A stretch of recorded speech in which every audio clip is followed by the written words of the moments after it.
नमस्कार। आज हम पढ़ेंगे कक्षा 6 इकाई 8 जिसका नाम है कोण। तो इस अभ्यास को पढ़ने से पहले दक्षता अभ्यास, पहले हम इसके कुछ नियम जान लेते हैं।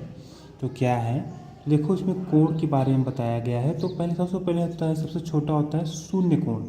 शून्य कोण वह कोण जिसका मान 0 अंश होता है उसे हम शून्य कोण कहते हैं। जैसे यहाँ से चालू होगा, इसी पे एक रेखा है और दूसरी रेखा ठीक इसी के ऊपर खींची गई है, तो उसे हम कहेंगे शून्य कोण।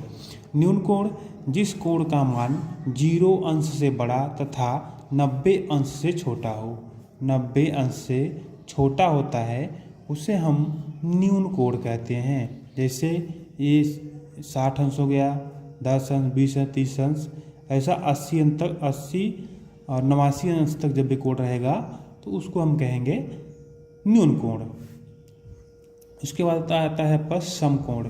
जिस कोण का मान 90 अंश होता है उसे हम समकोण कहते हैं। जैसे एक सीधी रेखा है, दूसरी सीधी रेखा आके उस पर खड़ी होती है, तो इन दो रेखाओं के बीच के झुकाव को कोण कहते हैं और इसका मान होता है 90 अंश। और कोण किसे कहते हैं? दो रेखाओं के बीच के झुकाव को या दो किरणों के बीच के झुकाव को हम कोण कहते हैं। फिर इसके बाद आता है आपका अधिक कोण। जिस कोण का मान 90 अंश से बड़ा तथा 180 अंश से छोटा होता है उसे हम अधिक कोण कहते हैं। जैसे ये 130 अंश, ये आपका अधिक कोण है। फिर ऋज कोण जिस कोण का मान 180 अंश से बड़ा, ऋज कोण जो है जिस कोण का मान 180 अंश होता है उसे हम ऋज कोण कहते हैं। बृहद कोण जिस कोण का मान 180 अंश से अधिक तथा 360 अंश से कम होता है उसे हम बृहद कोण कहते हैं। जैसे आपका 225।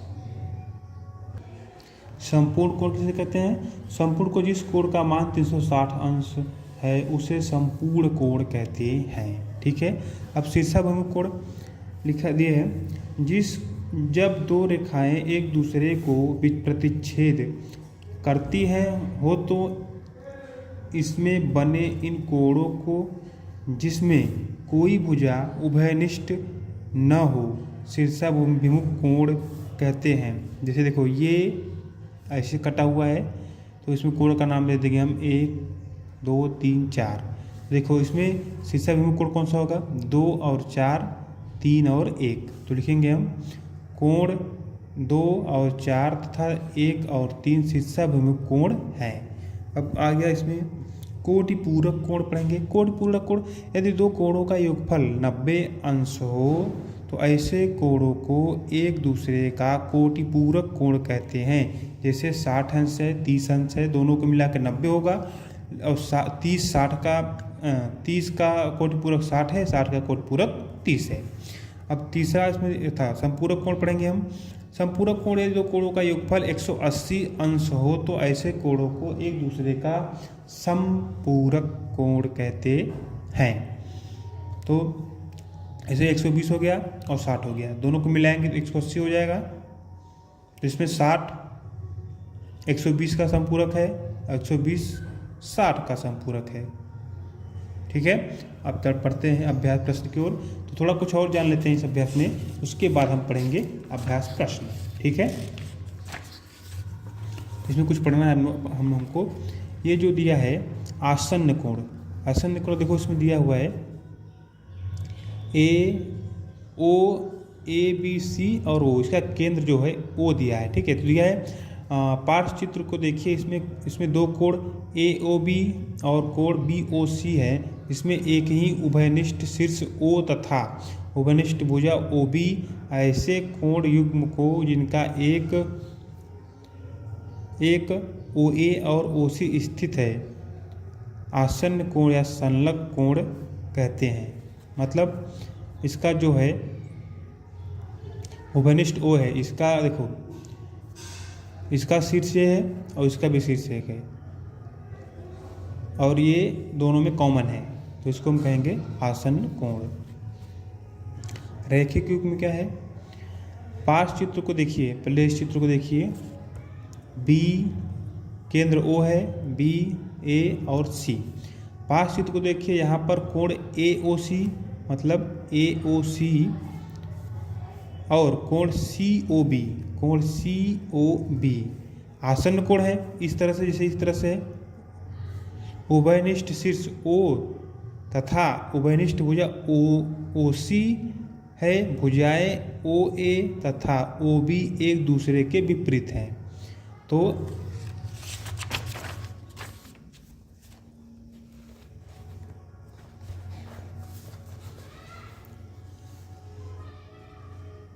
आसन्न कोण ऐसे युग्म को रैखिक युग्म कहते हैं। मतलब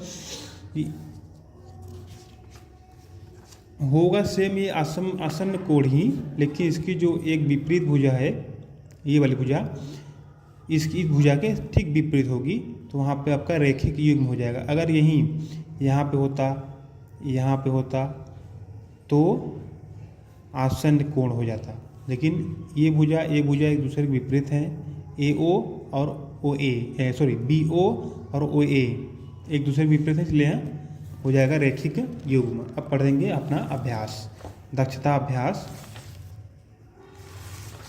इसमें दिया है, प्रश्न में पढ़ के आपको सीधे सीधे आंसर बता रहा हूँ, ठीक है, तो आप समझ लेंगे। तो इसमें दिया है पहला प्रश्न, यदि एक साइकिल में 36 तीलियाँ हो, ठीक है, 36 तीलियाँ हो, तो दो आसन्न तीलियों के बीच का कोण, तो लिखेंगे दो आसन्न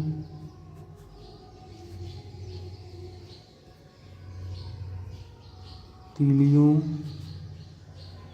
के बीच का कोण।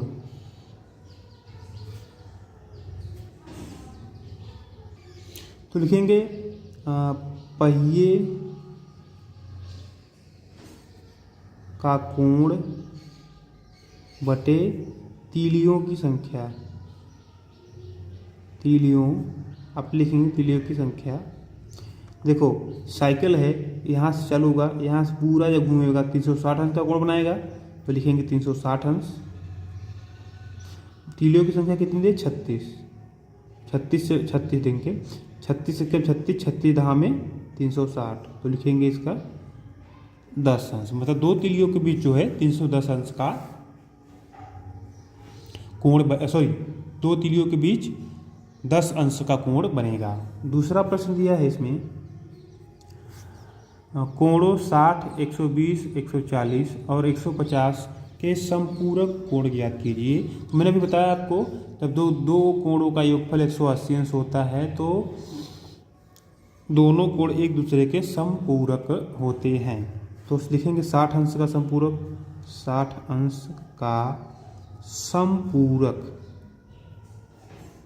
तो क्या करेंगे हम, लिखेंगे 180 मैंने 60 कर देंगे, तो इसका माना जाएगा 120। उसी तरह से 120, मैं ये नहीं लिख रहा हूँ, आप लिख लेंगे, मैं कामा दे रहा हूँ, ठीक है, इसका मतलब यही होगा का समपूरक। तो 180 माइनस 120 बराबर 60 अंश। तीसरा दिया है 140 बराबर 180 माइनस 140 बराबर हो गया 40। 180 में से 140 घटाएंगे तो आपका 40 आएगा, ठीक है। फिर दिया है 150 कामा, लिखेंगे 180 माइनस 150 बराबर आपका 30 अंश। प्रश्न 3 जो है इसमें लिखा है, व्यायाम करते समय जब छात्र को निर्देश दिया जाता है, तो पहला दिया है पीछे मुड़ में कितने अंश घूम जाता है। मान लो कोई व्यक्ति अगर इधर देख रहा है, आप उसको कहेंगे पीछे मुड़, तो सीधा घूम के इधर देखेगा ये, तो देखो कि कितने अंश का कोण बनेगा, पूरा 180 अंश। तो पहले का आपका आएगा 180 अंश। दूसरा दिया है दाएं घूम, तो इसका अंश घूम जाता है। मान लो यहाँ पे कोई व्यक्ति है, ठीक है, अब यहाँ से इधर देख रहा है, उसको बोलेंगे दाएं घूम, तो दाएं घूमेगा तो सीधा पूरा इतना घूमेगा यहाँ तक, तो देखिए कितने अंश का कोण बनेगा यहाँ पे 90 अंश, तो लिखेंगे यहाँ पे 90 अंश। ठीक है, अब आगे बढ़ेंगे। इसमें दिया निम्नांकित कोणों के प्रकार उसकी माप के आधार पर लिखिए। तो लिखा है पहले चौथा का 0 है तो ये 0 अंश हो जाएगा, 0 कोण हो जाएगा, 0 कोण लिखेंगे अंश नहीं, 0 कोण हो जाएगा। दूसरा दिया है इसमें 30 क्या है 0 से बड़ा है 90 से छोटा है तो ये न्यून कोण हो जाएगा, क्योंकि अभी हम पढ़े अभी हमने पढ़ा है 90 अंश से छोटा 0 से बड़ा है तो न्यून कोण होगा। फिर दिया है 90, अगर 90 अंश है तो यहाँ समकोण हो जाएगा, अभी हमने पढ़ा। फिर दिया है 135, तो हमने बताया अभी 90 अंश से बड़ा 180 अंश से छोटा है तो उसे हम कहते हैं अधिक कोण, तो हम लिखेंगे अधिक कोण, कोण ऐसे लिखेंगे, मैंने गलत लिख दिया, अधिक कोण। फिर दिया है 180 अंश, 180 अंश को हम कहते हैं ऋज कोण, तो लिखेंगे हम ऋज कोण, ऋजु कोण। ठीक है, फिर दिया है 225 अंश, 225 को क्या कहेंगे हम 180 अंश से बड़ा 360 से छोटा, तो इसे हम बृहद कोण कहते हैं, बृहद कोण।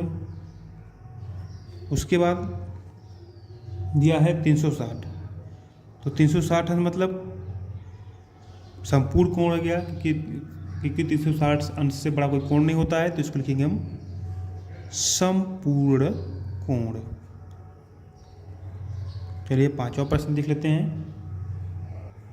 पांचवें का पहला दिया है, इसमें खाली जगह भरना है आपको, तो मैं आपको उस खाली जगह जो भरा जाएगा वही बता दे रहा हूँ आपको समझा के। ठीक है, लिखा है पहला न्यून कोण का कोटि पूरक कोण होता है। तो कोटि पूरक कोण किसे कहते हैं, जब दो कोणों का मान 90 अंश होता है तो उसको हम कोटि पूरक कोण कहते हैं। तो देखो न्यून कोण है, न्यून कोण में जब न्यून कोण मिलाएंगे तो 90 अंश होगा, तो हम इसको लिखेंगे न्यून कोण का कोटि पूरक न्यून कोण होता है। क्या होता है, न्यून कोण। फिर दिया दूसरा न्यून कोण का समपूरक, समपूरक मतलब 180 अंश, जब दो कोण मिला के 180 अंश होता है तो उसे हम समपूरक कहते हैं। तो एक न्यून कोण दिया है, एक अधिक कोण होगा 90 अंश से, मतलब एक न्यून कोण मतलब 90 अंश कम है, दूसरा 90 अंश से अधिक होगा, तभी वो मिला के 180 अंश होगा। तो न्यून कोण का समपूरक अधिक कोण लिखेंगे यहाँ पे, तो खाली जगह है उसको भरेंगे अधिक कोण। ठीक है, फिर दिया है अधिक कोण का संपूरक कोण। तीसरा दिया है, इसमें पूछा एक समकोण का संपूरक होता है। संपूरक मतलब जब दो कोणों का योग 180 अंश होता है, तो समकोण 90 अंश है ही एक संपूरक समकोण, तो दूसरा समकोण मिला देंगे हो जाएगा, तो इसको लिखेंगे हम एक समकोण का संपूरक समकोण होता है। क्या होता है, समकोण। चौथा दिया है इसमें अधिक कोण का संपूरक कोण होता है। अधिक कोण मतलब 90 अंश से बड़ा है, उसमें छोटा कौन सा कोण मिलाएंगे, एक न्यून कोण मिला देंगे तो संपूरक हो जाएगा। मतलब मान लो 120 है, उसमें 60 अंश मिलाएंगे तभी 180 अंश होगा, संपूरक बनेगा। तो जब अधिक कोण 120 अंश हो गया तो 60 अंश वाला क्या होगा, न्यून कोण होगा, इसको लिखेंगे हम न्यून कोण। अब छठा प्रश्न दिया है, इसमें पूछा है पहला जो इसके दिया है 30 अंश, निम्नांकित कोणों के कोटिपूरक कोण ज्ञात कीजिए। तो 30 अंश का कोटिपूरक कितना होगा, 30 अंश का कोटिपूरक, कोटिपूरक मतलब दो कोणों का योग 90 अंश होना चाहिए, कोटिपूरक। तो क्या करेंगे हम 90 माइनस 30 कर देंगे तो बराबर आपका 60 अंश आ जाएगा।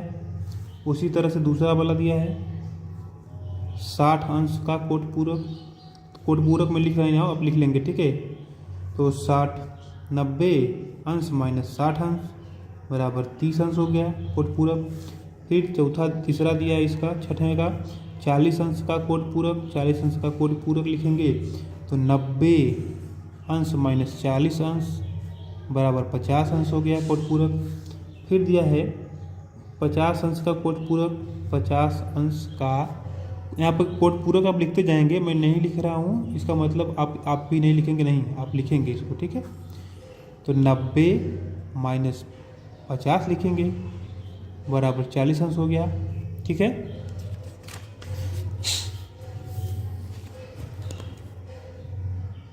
प्रश्न 7 नंबर, इसमें दिखा है x प्लस 2x, मतलब इसमें लिखा है निम्नांकित चित्रों में x का मान बताइए। तो ये x से है, ये 2x से है, ठीक है। इसमें x का मान पूछा है। तो देखो यह एक सीधी रेखा है, तो इसका पूरा मान 180 अंश होगा, ठीक है। तो हम लिखेंगे x प्लस 2x बराबर लिखेंगे हम 180 अंश, ठीक है। अब यहाँ पर होगा 3x, दोनों का आपस में जोड़ लेंगे, 3x बराबर 180 अंश, फिर x बराबर 180 अंश बटे 3 हो जाएगा। 3 को काटेंगे, 3 एक क्या 3, 3 छक 18 और 3 शून्य 0। तो x का मान आपका आ गया x बराबर 60 अंश, ठीक है। देखो जब 60 में 2 से गुणा करेंगे 120 हो जाएगा, और 60 यहाँ पर रखेंगे, जब जोड़ेंगे 120 प्लस 60 आपका 180 हो जाएगा ना, तो इसका आंसर हो जाएगा x का मान 60 अंश। फिर दिया है दूसरा वाला प्रश्न, इसमें लिखा नहीं है दूसरा, मतलब दूसरा वाला है जो 30 अंश प्लस x, तो लिखेंगे x प्लस 30 अंश। देखो यह कितना पूरा कोण बनेगा, पूरा कोण ये बनेगा 90 अंश का, क्योंकि एक सीधी रेखा पे दूसरी सीधी रेखा खड़ी हुई है, तो इसका बीच का झुकाव जो होगा 90 अंश होगा।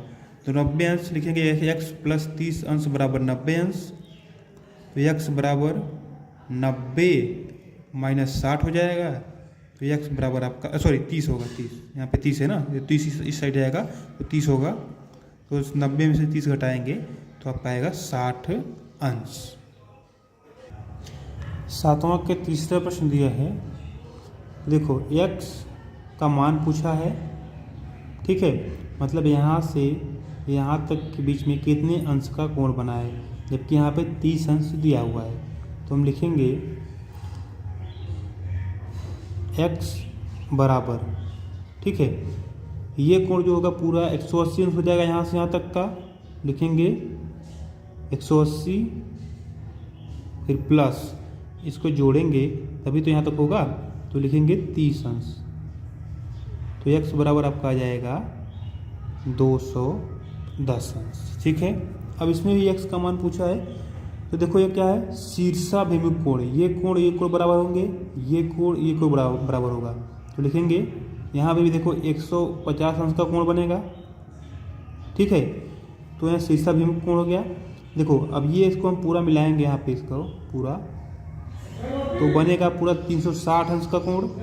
तो लिखेंगे पहले चारों को आपस में जोड़ेंगे, तो x plus 150 plus x plus 150 बराबर लिखेंगे कितना, 360 अंश, x को आपस में जोड़ लेंगे, प्लस 300 अंश बराबर 360 अंश, यहाँ पे 2x होगा, एक x से एक x यहाँ पे, फिर लिखेंगे 2x बराबर 360 माइनस 300 अंश। अब देखो 2x बराबर हो गया 60 अंश, x बराबर 60 बटे 2, 2 के हम 2 होते हैं 6 और 2 शून्य 0, तो x बराबर आपका आ गया 30 अंश। 8वां प्रश्न दिया है, एक संपूर्ण कोण में 60 के कितने अपवर्त्यों में विभक्त कर सकते हैं, इसके सत्यापन पटरी प्रकार की सहायता से कीजिए, ठीक है। तो देखो संपूर्ण कोण मतलब 360 अंश, तो उसने पूछा है 360 में कितने ऐसे कोण बनेंगे कि जो 6 से पूरी तरह कट जाएंगे, 60 से पूरी तरह कट जाएंगे। तो पहले तो 60 बनेगा, एक 60 अंश का कोण, दूसरा 120 अंश का बनेगा, तीसरा 180 अंश बनेगा, चौथा 240 बनेगा, पाँचवा 300 बनेगा, छठा 360 अंश का बनेगा कोण। ठीक है, तो इसको हमें जो है पटरी एवं प्रकार की सहायता से बनाना है। तो ठीक है, हम बनाते हैं पटरी एवं प्रकार की सहायता से सभी कोण को अलग अलग। तो पहले क्या करेंगे, हम यहाँ पे एक सीधी रेखा खींचेंगे, सीधी रेखा। ठीक है, और शुरू करेंगे। तो यहाँ से इस बिंदु से पहले यहाँ से शुरू करेंगे। देखो, एक गोला बनाएंगे, पहले गोला बना लेंगे।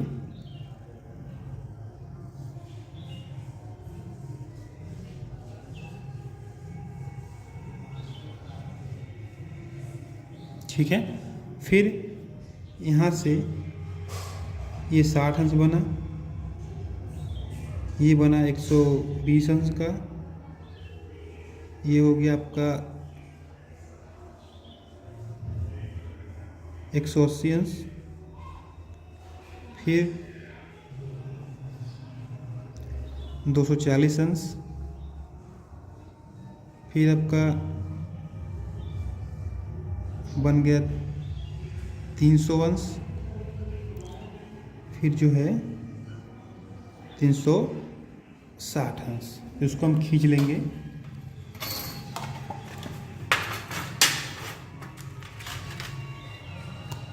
यहाँ से इसको मिला देंगे 60 अंश, ये जो हो गया 120 अंश, ये तो आपका 180 अंश है ही, ये हो गया 240, और ये हो गया आपका 300 अंश। तो हम लिखेंगे, पहले इसको लिखेंगे, यहाँ से चालू करेंगे, यहाँ पे 360 अंश, फिर इसको 60 अंश, फिर यहाँ से 120 अंश, फिर यहाँ से पूरा लिखेंगे 180 अंश, फिर यहाँ से ले जाएंगे 240 अंश, फिर यहाँ से ले जाएंगे आपका यहाँ तक हो जाएगा 300 अंश, और ये पूरा ये वाला 360 तो लिखे ही है। ठीक है, और इस प्रश्न में पूछा भी है, तो कितने विभक्त होंगे, तो टोटल कितने हो गए, देखो क्यों 1 2 3 4 5 6, तो लिखेंगे आपका उत्तर जो होगा आपका 6 लिखेंगे, या फिर इसे 6 लिख सकते हैं आप हिंदी में भी। ठीक है, 9वां प्रश्न, लास्ट प्रश्न दिया है, पटरी प्रकार की सहायता से 300 अंश का कोण बनाइए। तो पहले हम देखो यहाँ शुरू करेंगे 300 अंश का कोण। पहले गोला बना लेंगे, एक